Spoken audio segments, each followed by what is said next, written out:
speak standard Italian. I've been really lucky to learn that. Obviously, learning the dialect as well. My grandfather would only speak to me in his dialect. So my grandmother on the Calabrese side passed before I was born, which is really sad. Never got to meet her. She passed when Dad was around about 10. And my nonna was left with 5 young children. I think they were all roughly, 15 to 2 or 3. So he never wanted to remarry or do anything. Obviously, as you know, plenty of times they'll sort of organize them to marry someone else, and he just didn't want to do that.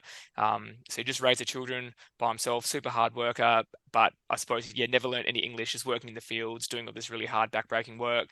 So it was good for me because I got to learn the dialect, but I'd say semi-fluent in speaking the dialect purely because I don't speak with as many people. And like he always would say to me, don't stress too much about speaking how I speak, because you're going to even go into different parts of Calabria, they won't understand you. You're going to go outside of Calabria, no one's going to understand you. So he was sort of happy for me to speak with him in Italian. He was pretty forward thinking in that regard. So I kind of focused more on standard Italian through mum and the grandparents on that side.